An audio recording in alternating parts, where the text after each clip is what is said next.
জমে উঠেছে উপজেলা নির্বাচনের শেষ সময়ের প্রচারণার খবর জানাতে কুমিল্লা থেকে যুক্ত হচ্ছেন সহকর্মী সুমন কবির। সুমন, শেষ সময়ের প্রচারণা কেমন দেখছেন, বিস্তারিত জানাবেন। জি অরিন, আপনাকে ধন্যবাদ। আপনি যেটা বলছেন কুমিল্লা ষষ্ঠ জেলা পরিষদ নির্বাচন আসলে আমরা দেখেছি আগে 29 নির্বাচন অনুষ্ঠিত হচ্ছে সকাল 8টা থেকে বিকাল 4টার মধ্যে ব্যালটের মাধ্যমে। তবে একটু জানাই কুমিল্লা 4টা উপজেলা আসলে নির্বাচন হতে যাচ্ছে, তবে আমরা এখন পর্যন্ত কোনো ধরনের সংঘাত দেখিনি। সুষ্ঠুভাবে আসলে সকল আসলে নির্বাচন পরিচালনা করছেন সকল প্রার্থীরা। আমি যেহেতু কথা বলতে চাই আসলে আবু তৈব ওপি যিনি আসলে গোড়ামত প্রতীক নিয়ে আসলে নির্বাচন করছে কুমিল্লা বামপাড়া উপজেলা থেকে। আসলে আপনি একজন উদীয়মান আমরা রাজনীতি ফ্যামিলির ছেলে, আপনি সেই দিক থেকে আপনি আসলে আপনি যদি উপজেলা পরিষদে স্যাম নির্বাচন তাহলে কি ধরনের পরিস্থিতি রাখছেন জনগণের জন্য, কি উন্নয়ন করেন নির্বাচিত হতে পারেন? ধন্যবাদ আপনাকে। আমাদের ব্রাহ্মণপাড়া উপজেলা একটি বর্ডার বেল্ট। আমরা দীর্ঘদিন যাবত এটা অনুন্নত এলাকা ছিল। আমরা এই এলাকার রাস্তাঘাট পোল কালভার্টের প্রতি বেশি প্রথমে আমাদের নজর থাকবে। আর যেহেতু আমরা একটি বর্ডার বেল্ট, এখানে স্কুল কলেজ বা বৃহৎ শিল্পী প্রতিষ্ঠা করার জন্যই আমার প্রচেষ্টা থাকবে। আর মাদক থেকে এই সমাজকে কিভাবে ফিরিয়ে আনা যায় সেই বিষয়ে আমার কার্যকলাপ থাকবে। আপনাদের বামনপাড়া উপজেলা পরিষদ আমরা দেখেছি বিভিন্ন রাস্তাঘাট আসলে অনেক ভাঙ্গা, এই ক্ষেত্রে আপনার প্রথম করণীয় কি থাকবে? রাস্তাঘাট উন্নয়নের বিষয়ে আপনি কি বলবেন?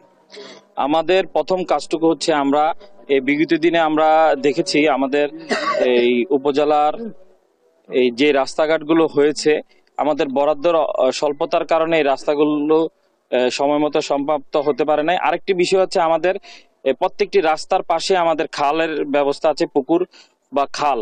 এই বিষয়গুলো আমরা একটু বড় বরাদ্দ না পেলে এই রাস্তাগুলো হচ্ছে না। বিগত দিনে আমার বাবা মরহুম আলহাজ মোহাম্মদ আবু তাহের সাহেব এই উপজেলার চেয়ারম্যান ছিলেন। আমরা তখন থেকে দেখেছি এই কাজগুলোর জন্য যে বরাদ্দগুলো দরকার ছিল সেগুলো স্বল্পতার কারণে আমরা করোনা মহামারীকালীন সময় আমার বাবা এই উপজেলার চেয়ারম্যান হিসেবে দায়িত্ব পালন করেছেন। পরবর্তী আমার চাচা এই উপজেলার চেয়ারম্যান হিসেবে দায়িত্ব পালন করেছেন। সেই সময় করোনাকালীন সময়ের কারণে আমাদের এই বরাদ্দগুলো আসেনি। আমাদের চিন্তা থাকবে সরকারি বরাদ্দ এনে এই রাস্তাগুলোর দ্রুত সংস্কার করার জন্য। কোন কেন্দ্র আপনি ঝুঁকিপূর্ণ মনে করছেন কিনা? কেন্দ্র ঝুঁকিপূর্ণর বিষয়টুকু হচ্ছে আমরা যারাই প্রার্থী হয়েছি আমরা সবার মধ্যে সৌহার্দ্যপূর্ণ আচরণ আছে। আমরা ঝুঁকিপূর্ণর কথা বলবো না। কিছু প্রার্থী তার প্রভাবটুকু খাটাতে চাইবে। আমি সেই বিষয়ে আসলে যারা আমাদের চিন্তা ভাবনা হচ্ছে আমরা ভোটের মাধ্যমে এই জায়গাটাতে যেতে চাই। যেটা বলছিলেন উনি চাচ্ছেন ষষ্ঠ উপজেলা পরিষদ নির্বাচন তৃতীয় ধাপে নির্বাচন অনুষ্ঠিত হচ্ছে আগে 29 মে। তবে একটা জানাই কুমিল্লার যে পুলিশ সুপার এবং জেলা প্রশাসক এবং যারা নির্বাচন কমিশন জানিয়েছে কুমিল্লা অবাধ সুষ্ঠু নির্বাচন করার লক্ষ্যে আসলে প্রতিটা এলাকায় নিরাপত্তা চাদরে তারা আজকে আমার সাথে কথা বলেছেন পুলিশ সুপার। উনি জানিয়েছেন কুমিল্লার কোনো কেন্দ্রে যাতে কোনো সমস্যা না এবং প্রতিটা কেন্দ্রে 3টা কেন্দ্রে একজনের ম্যাজিস্ট্রেট নিয়োগ দেওয়ার কথা রয়েছে। আসলে সবকিছু মিলিয়ে বলা যায় কুমিল্লা জমজট প্রচারের মধ্যে দিয়ে কুমিল্লা ষষ্ঠ উপজেলা পরিষদ তৃতীয় ধাপের যে নির্বাচন সুষ্ঠু অবাধ নিরপেক্ষ অনুষ্ঠিত হবে। এবং আরেকটু জানি সাধারণ ভোটার যারা বলেছেন সুষ্ঠু অবাধ পরিবেশ যদি থাকে তাহলে কুমিল্লা যে নির্বাচন রয়েছে তা আসলে মানুষ ভোট কেন্দ্রে যাবে এবং স্বচ্ছন্দের সাথে ভোট প্রয়োগ করবে। আসলে এই ছিল কুমিল্লা থেকে সর্বশেষ। অরিন, সুমন, আপনাকে ধন্যবাদ। দর্শক, এবার লক্ষ্মীপুর থেকে যুক্ত হচ্ছেন সহকর্মী সাইফুল ইসলাম স্বপন।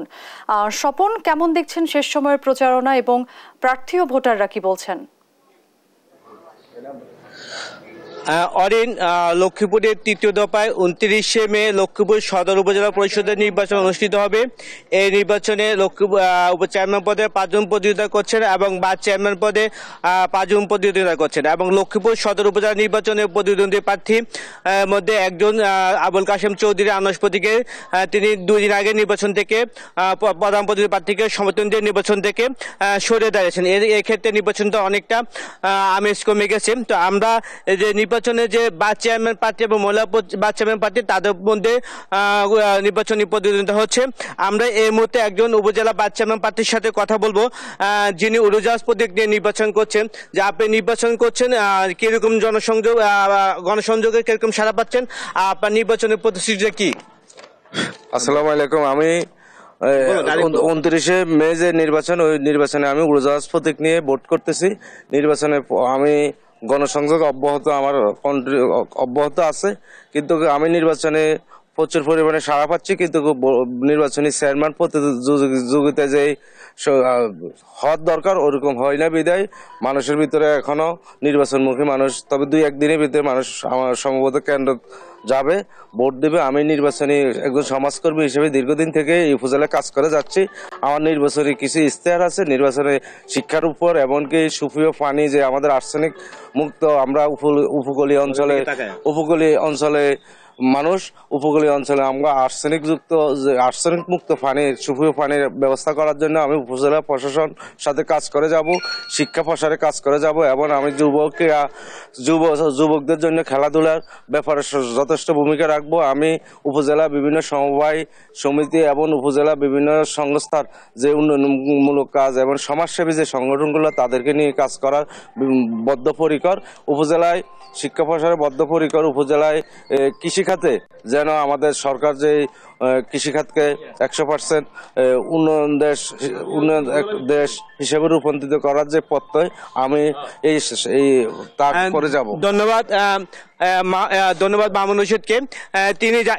তিনি জানাচ্ছেন যে আসলে যে উপজেলা নির্বাচনে ভোটারদের আগ্রহ কম এবং ভোটারদের উপস্থিতি কম হবে বলে প্রার্থীরা ধারণা করছে। অরিন, এ ছিল লক্ষ্মীপুর থেকে নির্বাচনী প্রচার প্রচারণার সর্বশেষ খবর। স্বপন, আপনাকে ধন্যবাদ। দর্শক, লক্ষ্মীপুর এবং কুমিল্লার উপজেলা নির্বাচনের শেষ মুহূর্তের খবরাখবর জানাচ্ছিলেন আমাদের সহকর্মীরা।